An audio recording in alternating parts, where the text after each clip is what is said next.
재정이 풍성한 것도 중요하지만 더 중요한 것은 사랑이 가득 차 은혜가 넘치는 교회가 되길 바랍니다. 미움과 시기, 질투를 몰아내는 하나님의 사랑, 그리스도의 사랑이 가득한 교회가 되어야 할 줄 믿습니다. 또한 하나님의 은혜가 차고 넘쳐나서 늘 감사하는 삶이 함께하는 그런 삶이 되시면 좋겠어요. 우리 교회가 정말 그런 교회, 이런 교회가 됐으면 더더욱 좋겠어요. 교회에 오면 교회 안에서 하나님 나라를 경험하게 하는 거예요. 경험하게. 세상에서 느낄 수 없는, 경험할 수 없는 그 하나님의 평강이 넘쳐 흐르는 교회. 요즘 이제 혹간에 그런 이야기를 많이 합니다. 교회가 너무나 이제 커지고 작은 교회는 이제 갈수록 더 적어지고 있어요. 이 코로나 이후에 극명하게 이제 차이가 나고 있는데요. 우리 교회는 심플한 교회가 됐으면 좋겠습니다. 그래서 군더더기가 없이 산뜻하면서도 단순함을 추구하는 교회. 그렇다고 해서 예배도 뭐 전략을 하고 또 하나님 앞에 봉사와 헌신하는 것도 다 줄이고 그러란 이야기가 아니라 하나님 보시기에 군더더기가 없는 교회. 요즘 한간의 핫 이슈가 그겁니다. 강단에서 정치 이야기를 해야 되는가. 어떤 분들은 선지자를 세운 것은 시대적 사명을 깨우기 위해서 선지자를 세웠으니까 아마 정부에 대해서 계속 견제를 하고 목소리를 높여야 된다. 그렇게 이야기하는 사람들도 있습니다. 그런가 하면 아니야. 정교는 분리가 되는 것이니까 교회는 정치에 참여하는 것이 아니야. 그렇게 이야기하는 사람도 있습니다.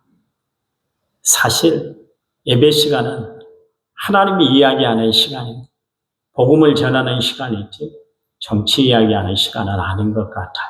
여러분이 어떤 모습으로 어떤 마음으로 받아들일지는 모르겠습니다만 너무 정치에 깊이 빠지면 하나님의 복음이 퇴색이 돼요. 여러분 세상에서 들을 수 없는 이야기가 복음 아닙니까? 그렇잖아요. 세상에는 인문학 강좌도 있고 좋은 강좌들이 참 많아요. 거기 가면 얼마든지 들을 수 있어요. 요즘 계속 저에게 문자가 오는데 노인복지시설에서 문자가 와요. 이런 강좌가 있으니까 와서 배우세요. 그러더라고요. 그런데 가면 얼마든지 세상적으로 우리가 지식을 터득할 수 있고 좋은 경험을 할 수 있는 그런 이야기를 우리가 들을 수 있어요. 그거는 세상에서 들려주는 이야기예요. 그러나 교회에서만큼은 예수 이야기를 전해주는 것이 교회밖에 없어요. 그러니 여러분 교회 와서 다른 이야기 들으려고 신경 쓰지 말고 하나님의 이야기 듣기를 사모하고 나오는 성도들이 되시기를 간절한 마음으로 부탁을 드립니다.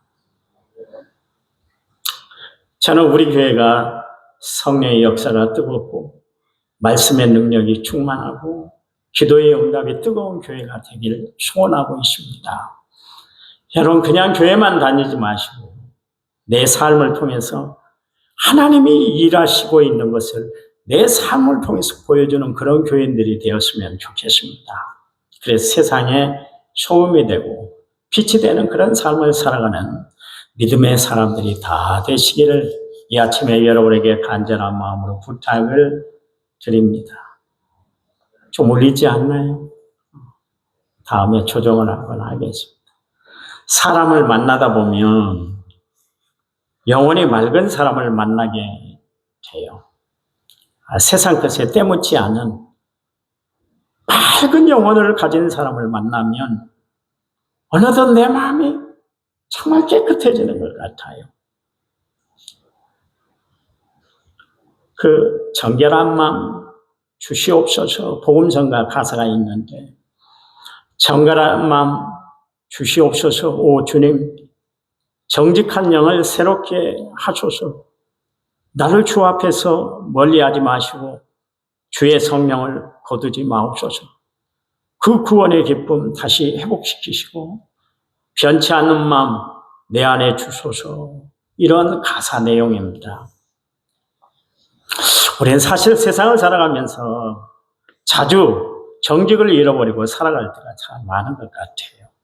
그래서 외식하고 또 남을 의식해서 이중적인 모습으로 살아갈 때가 참 많이 있습니다. 사람들 앞에서는 참 천사같이 그래요. 그런데 사람들이 없을 때는 자기 성질을 다 부리고 살아가는 사람이 있어요. 지방내 목회하는 목사님 중에 한 분이, 전도사님 중에 한 분이 사람들 앞에서는 그렇게 천사, 말하는 것도 막 부드럽게 이야기를 하고, 정말 저런 사람은 참 하나님의 특별히 뽑은 사람이다, 그런 생각이 들 정도로 그렇게 천사같이 그렇게 하는 사람인데, 어른도 몰라보고 선배도 몰라보고 막 대항하고 막 욕을 하고 그런 분이 있어요. 그런 양이 없어요. 그런데 성질만 나면 늑대같이 그렇게 돌변하는 사람이 있어요. 하나님은 그렇게 이중적인 삶을 살아가는 것을 참 싫어해요.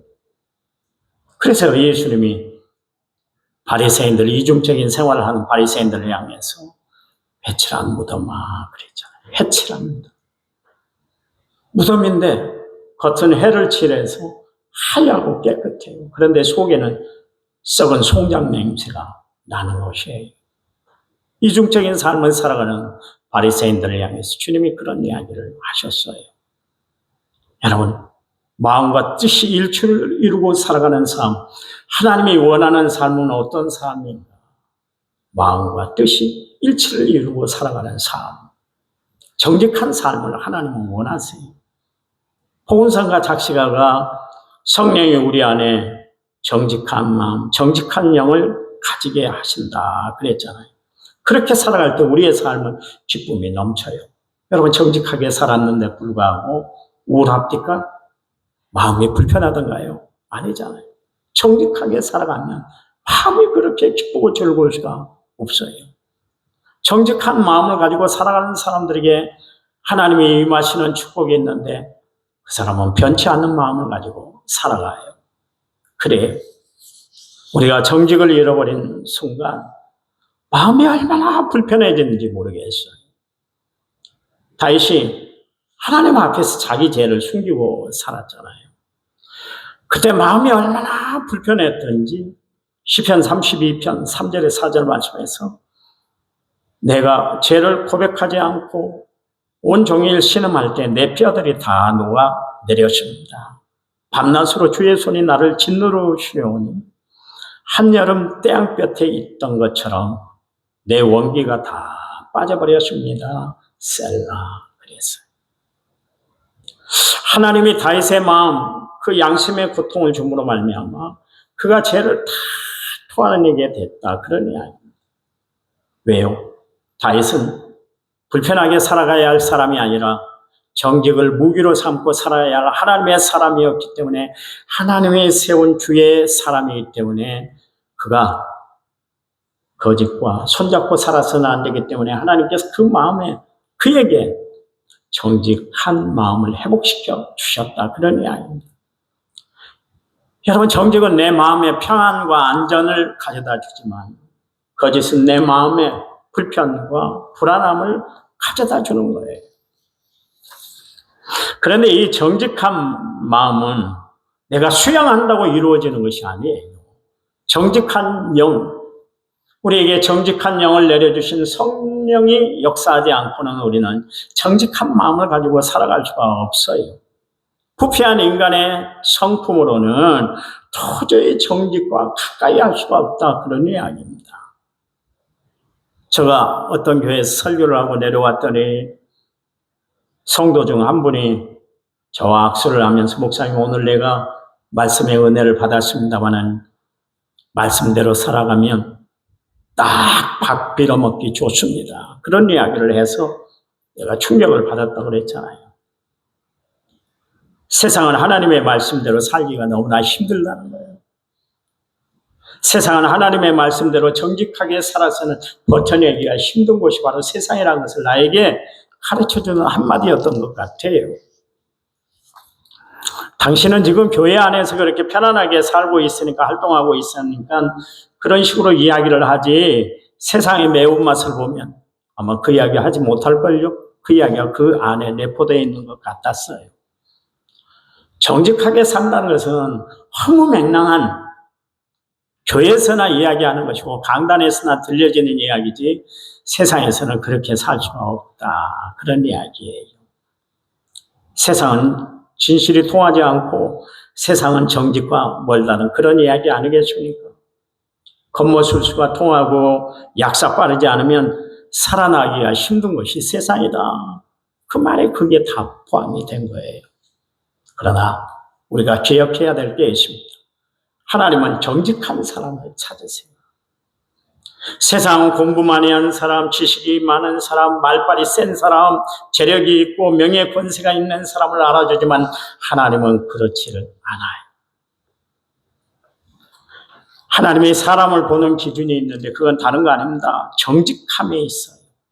여러분, 정직은 하나님이 인정하는 믿음이에요. 정직하지 못하면 결국 하나님에게 버림받고 마는 거예요. 여러분, 사울 왕이 봐보세요. 정직하지 못했잖아요. 변명했잖아요. 그리고 자기를 둘러댔잖아요. 그랬더니 결국 하나님의 그를 폐위시키고 말았죠. 전쟁에서 비참한 최후를 맞이했던 것을 알 수가 있습니다. 하나님은 끝내 정직한 사람들과 동행하세요. 하나님은 정직한 사람이 최후 승리자가 되도록 그의 손을 들어주신 분이 하나님이세요. 그래서 정직함은 솔직함이고 진실함이고 정결함이고 성결된 표시가 바로 정직이에요.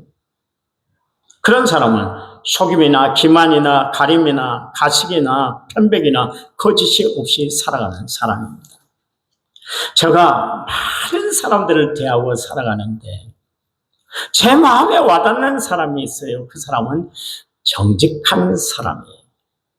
대할 때 가면 쓰지 아니하고 대화를 할 때 정말 가식하지 않고 가짜가 아니라 누구를 대하든지 간에 진심으로 진정으로 진실로 대하는 사람이 참 좋아요. 예수님처럼 정직을 생명처럼 여기고 살아가는 우리 남한 성결교회 모든 성도들이 되시기를 간절한 마음으로 이 아침에 여러분에게 부탁을 드립니다. 올 한 해 여러분 삶의 현장에서 여러분 정직을 표현하고 살아가는 성도들이 되시기 바랍니다. 분명히 정직이 힘이 되는 것을 분명히 여러분은 체험하게 될 거예요. 예수님의 앞에 나왔던 한 여인이 있었습니다. 이 여인은 예수님께 향유옥합을 깨뜨려서 예수님께 부어드렸어요.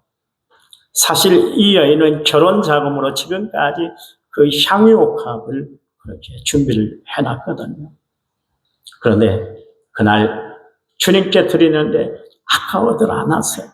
그냥 조금 따라서 부었던 것이 아니라 아예 향유옥합을 깨뜨려서 예수님께 부어드렸어요. 다시는 쓸 수 없도록 그렇게 했다. 그런 이야기입니다. 그 돈이 상당한 돈이요. 1, 2천만 원이 아니에요. 그런데도 불구하고 그 고가의 향유옥합을 예수님을 향해서 아낌없이 다 깨뜨려서 부어드렸어요. 그 물질보다 하나님께 받은 은혜가 더 컸기 때문에 하나님 앞에 자신의 전부인이 향유옥합을 다 깨뜨려서 드릴 수가 있었다. 그런 이야기예요. 요즘 우리 교인들 중에는 마리아처럼 하나님께 드리는 것을 전혀 아까워하지 않는 그런 성도들을 보게 돼요. 어떤 마음으로 하나님 앞에 그렇게 기꺼이 드릴 수가 있었을까요? 분명히 삶을 보면 어려워요, 힘들어요, 복잡해요. 내가 그분들의 생활을 다 알고 있어요. 그런데도 불구하고 하나님 앞에 아낌없이 드려요. 왜 그럴까요? 은혜에 감사하는 마음을 주체할 수 없기 때문에 정성을 다해 하나님 앞에 그렇게 드리는 거예요. 내가 속으로 그럴 때가 많아요. 저렇게 드리고 나면 어떻게 살까? 이런 생각이 들 정도로 주를 위해서 최선을 다해 드리는 성도들을 보면 정말 저절로 고개가 숙여지는 것 같아요. 세상에 내 돈 아깝지 않은 사람이 어디 있어요? 피 같은 물질인데. 그런데 예수님이 나를 구원해 주시기 위해서 당신의 전부를 나를 위해서 다 쏟아 부으셨다는 그 사실이 내게 체험으로 느껴지는 순간 주님께 나의 전부를 다 드려도 아깝지 않은 것이에요. 그렇게 드리고도 왜 후회함이 없을까요? 그것은 하나님의 영, 성령, 거룩한 영, 정직한 영이 작용하는 삶을 살고 있기 때문에 그렇습니다. 하나님은 우리의 마음 중심을 두신다고 그랬잖아요. 정직한 우리의 마음, 진실한 우리의 마음, 온 정성을 다하는 우리의 마음을 하나님은 다 들여다보고 계세요. 성도 여러분, 항상 정직을 무기로 삼고 살아가는 성도이 되시기를 간절한 마음으로 부탁을 드립니다. 정직이 여러분의 영적 생명이 되시기를 간절한 마음으로 부탁을 드립니다. 정직은 하나님과 통하는 유일한 통로예요. 제가 이마트 앞에 있는 알파문고를 애용을 하는데요. 몇 년 전에 필기도구가 필요해서 사러 갔잖아요. 볼펜을 몇 자루 샀습니다. 제가 쓰는 볼펜이 있습니다. 이 볼펜인데요. 테이프 담아서 쓰는 이 볼펜을 사러 갔어요. 그랬더니 주인이 여자분인데, 선생님 리필심이 있으니까 이거 여기 와서 볼펜 사지 마세요. 리필을 하면 얼마든지 끼워서 쓸 수 있어요. 인터넷에 보면 값싸게 나오니까 그걸 쓰세요. 그러시더라고요. 나는 참 희한한 주인이다 그 생각을 했습니다. 아니 볼펜 한 자루라도 내 매장에서 팔아야 이익이 남을 텐데 저렇게 해서 어떻게 장사를 하려고 그러지? 속으로 그런 마음을 가졌어요. 그러면서 내가 생각을 했어요. 참 주인 정직하다.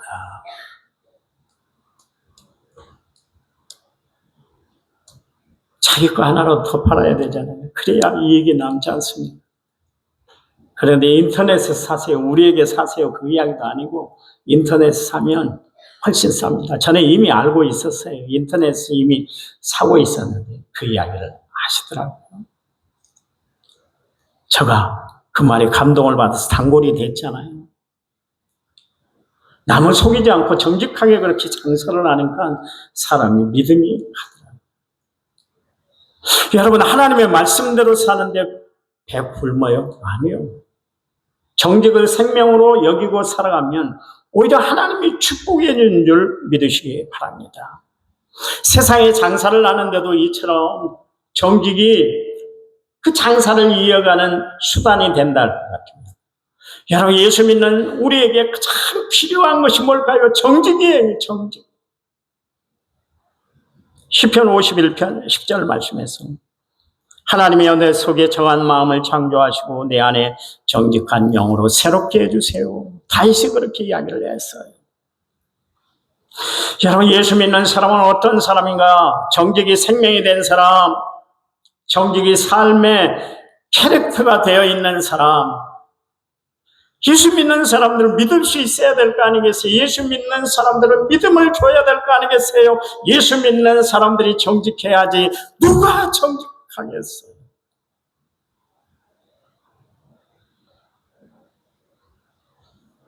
그래요. 그런데 통계에 의하면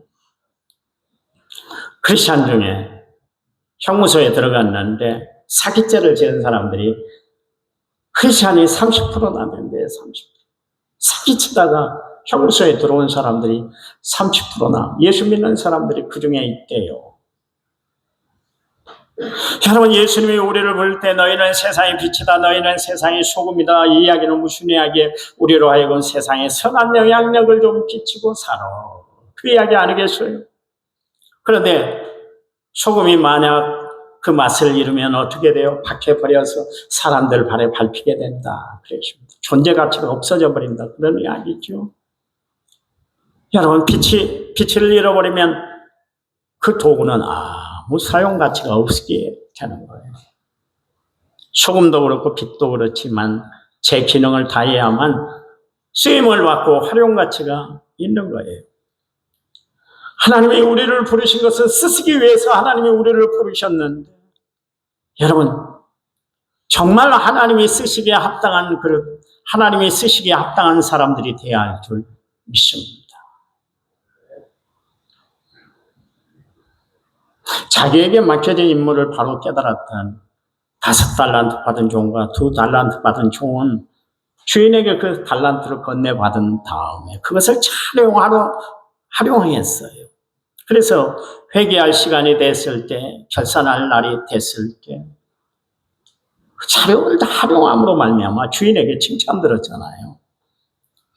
그런데 활용 가치를 인식하지 못했던 1달란트 받은 종은 주인에게 책망을 받았잖아요. 주인의 집에서 쫓겨나고 말았습니다. 내가 하나님으로부터 부름을 받았는데 나는 정말 부르심에 합당한 삶을 살아가고 있는가? 늘 제가 여러분에게 이야기합니다마는 나 이대로 살아도 괜찮은 것인가? 나 지금 하나님이 당장 나를 부르신다면 할렐루야 아멘 그러면서 하나님 앞에 내가 부름을 받을 그런 사람이 되어 있는가? 하나님 영광 드러내는 도구로 내가 지금 하나님 앞에 쓰임받고 있는가? 가룟 유다처럼 폐기 처분되는 사람이 아니라 바울처럼 주의 일에 유용하게 사용되는 하나님의 사랑으로 내가 살아가고 있는가? 늘상 말씀드리는데 하나님이 찾는 사람이 있어요. 하나님이 부르시는 사람이 있어요. 하나님이 사용하는 사람이 있어요. 하나님이 들어서 사용하는 사람이 있어요. 아무나 사용하는 것이 아니에요. 예수님은 그 당시에 성경 지식이 많았던 서기관들, 남들보다 더 정말 하나님을 잘 믿는다고 자부했던 바리새인들, 그들 중에 제자를 선택하지 않으셨어요. 여러분 잘 아셔야 돼요. 하나님이 찾는 사람은 어떤 사람이요? 정직한 사람이요. 성경 지식을 조금 몰라도 돼요. 기도할 줄 몰라도 돼요. 봉사할 줄 몰라도 돼요. 그러나 가장 중요한 것은 뭐냐면 정직한 삶이에요. 하나님이 어떤 하나님이세요? 거룩하신 하나님이세요. 우리 성결교회가 어떤 교회입니까? 홀리니스 처치, 그래서 성결교회입니다. 아이러니컬하게 성결교회 다니는 교인이 가장 불의에 앞장서고 부정과 가장 가까이 하고 살면 어떻게 되겠어요? 그렇잖아요. 여러분 부잣집에 여러 가지 그릇이 있잖아요. 큰 그릇이 있고 은그릇이 있고 동그릇이 있고 또 목기도 있고 석기도 있고 여러 가지 그릇이 있는데 근데 주인이 쓰는 그릇은 한 가지예요. 깨끗한 그릇입니다. 하나님은 깨끗한 사람, 성결한 사람, 정직한 사람을 들어서 사용하세요. 가식이나 예식이 없이 믿음을 가지고 진실한 믿음을 가지고 살아가는 사람, 남에게 보이기 위해서 그렇게 신앙생활하는 것이 아니라 속과 겉이 같은 사람, 진실한 사람, 모든 것 하나님 앞에 다 내놓고 허심탄회하게 이야기할 수 있는 당당한 사람. 여러분 분명히 아시기 바랍니다. 사람은 속일 수 있어도 하나님은 결코 속여낼 수가 없어요. 사람의 눈은 감출 수 있을지 모르지만 하나님의 불꽃 같은 눈은 감출 수가 없습니다. 시편 기자는 시편 139편에서 이야기하잖아요. 하나님은 나의 모든 것을 다 아세요. 심지어 나의 안고 일어서는 걸 아시고 멀리서도 내 생각, 내가 어떤 생각을 하고 있는지 생각까지도 다 아신다. 하나님 모르시는 것이 뭐가 있겠어요? 다 아신다니까. 여러분이 지금 어떤 마음으로 예배를 드리고 있고 어떤 생각으로 주의 전에 나왔고 어떤 생각으로 하나님을 찾고 있는지 하나님은 다 아세요. 다 아신다니까. 제가 헌금 드리는 분들 만났는데 그런 이야기를 하십니다. 나 같으면 자랑하고 싶었을 거예요. 나는 조금만 내도 그렇게 내 이름을 밝혔는데 그분들이 그런 이야기 한결같아 한결같아. 목사님 이름은 알리지 말아주세요. 제발 부탁이에요. 한결같아. 왜요? 하나님은 다 보고 계시기 때문에 하나님이 아시면 돼요. 목사님 사람이 알게 하지 마세요. 그런 이야기를 하십니다. 그 믿음이 정직한 믿음, 진실한 믿음, 하나님이 찾는 믿음인 줄 믿습니다. 여러분 하나님은 나를 지으셨고 만드셨고 나를 세상에 빛을 보게 하신 분이 하나님이세요. 그 하나님을 찾는 사람이 어떤 사람인가? 정직한 삶. 다음 주에 이제 계속 설교를 할 텐데 정직하게 사십시다. 성결하게 살아가십시다. 하나님 보시기에 한 점 부끄러움이 없는 삶을 살아가는 성도들이 되시기를 간절한 마음으로 부탁을 드립니다. 하나님 감사합니다. 우리의 삶을 주관하신 분이 하나님이십니다. 그 하나님이 원하시는 삶, 정직한 삶, 하나님 앞에 부끄러움 없는 삶을 살아가는 저희들 되도록 도와주시옵소서. 예수님 이름으로 기도했습니다. 아멘.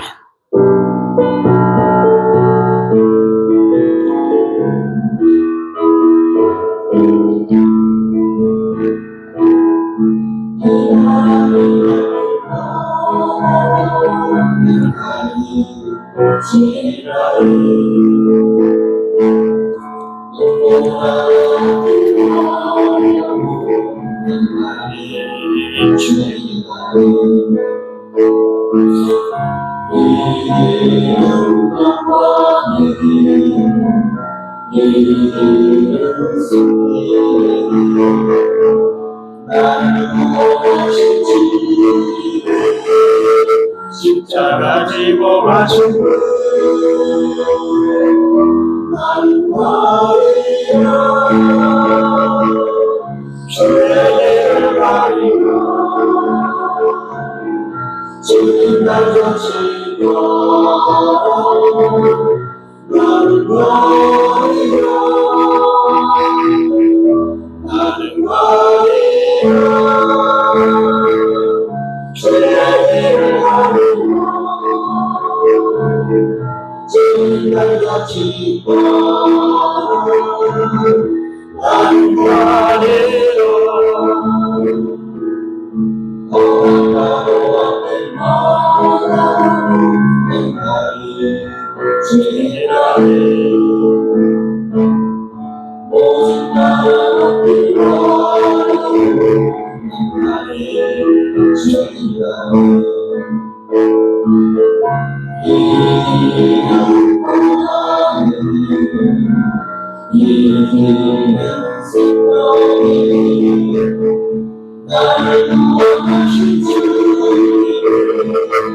십자가 지고 가신 나를 버리라 주의 가리라 주님 날 자신과 나는 버리라 나는 버리라 주의 가리라 주님 날 자신과 나는 버리라.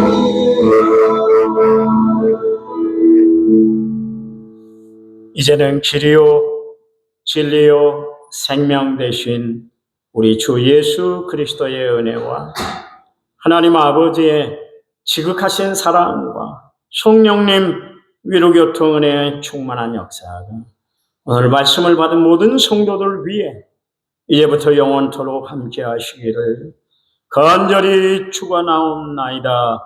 아멘.